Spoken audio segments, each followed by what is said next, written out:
Halo semuanya. Perkenalkan nama saya Abimanyu Krisna Putra dari kelas SI 101.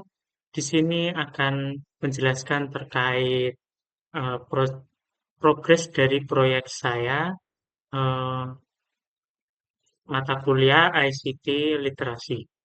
Oke, di sini yang berjudul Penerapan Manajemen Data Sederhana untuk Efisiensi Penyimpanan Arsip Digital Pribadi.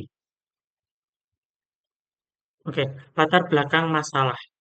Di sini ada konteks era digital itu sekarang kita berada di revolusi industri 4.0 dan menuju society 5.0, di mana teknologi menjadi pusat kehidupan dan data produksi secara masif. Nah, realitanya itu seperti apa? Mahasiswa menghasilkan banyak data digital seperti tugas, e-book, dokumen, tetapi itu sering sekali dikelola dengan tidak baik. Oke, di sini ada beberapa masalah. Yang pertama itu ada penumpukan file di satu folder. Contohnya ketika mendownload itu ya udah dibiarkan saja. Kemudian ada kesulitan mencari kembali nama file karena mungkin random gitu ya ketika mendownload gitu kan biasanya.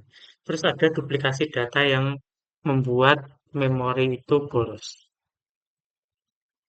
Nah, untuk rumusan masalahnya sendiri itu ada bagaimana mengubah penyimpanan data yang tidak terstruktur itu menjadi arsip yang rapi dan mudah diakses. Tujuannya itu sendiri itu menerapkan manajemen data untuk merapikan arsip secara digital, menghilangkan kerangkapan data, kemudian yang terakhir itu memudahkan akses kembali data saat dibutuhkan. Kemudian data dan informasi di sini ada datanya yaitu kumpulan fakta yang terekam namun belum memiliki arti spesifik dan sering terabaikan. Misalkan contohnya ada data untuk file Word gitu kan namanya doc 1 yang berserakan. Untuk transformasinya sendiri itu data yang perlu diproses atau ditambah untuk menghasilkan output berupa pengetahuan atau informasi yang berguna. Contohnya seperti file tersebut diubah menjadi nama tugas 1 underscore ECT dan masuk folder yang tepat. Kemudian untuk prinsipnya sendiri itu ada sekumpulan data yang terintegrasi dan diorganisasikan untuk memenuhi kebutuhan pemakai. Untuk prinsipnya sendiri di sini ada tiga, yaitu kontrol redundansi, yaitu mencegah penyimpanan data yang sama berulang-ulang untuk efisiensi ruang. Kemudian yang kedua ada konsistensi data, menjaga data agar selaras dan tidak membingungkan. Dan yang terakhir ada model hierarki, di sini menggunakan struktur folder dan subfolder mirip model data hierarki atau pohon. Kemudian pre-processing data. Di sini sebelum data diarsipkan perlu adanya tahap pembersihan data, yaitu membuang duplikasi kalau misalkan ada data yang double-double, dan memeriksa data yang tidak konsisten, kemudian memperbaiki kesalahan penamaan atau typo pada file.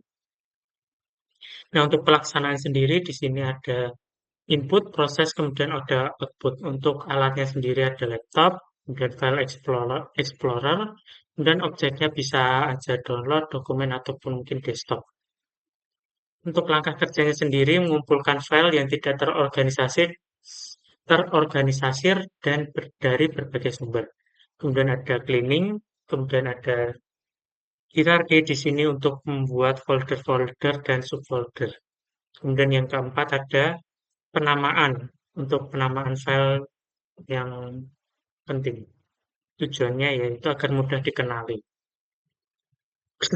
Nah, untuk kesimpulannya di sini sendiri yaitu ada penerapan prinsip manajemen data sederhana tanpa di sini diharapkan untuk meningkatkan produktivitas mahasiswa dan di sini juga diharapkan untuk mahasiswa mampu bertindak sebagai ICT user yang cerdas dalam mengelola informasi, bukan sekedar pengguna pasif.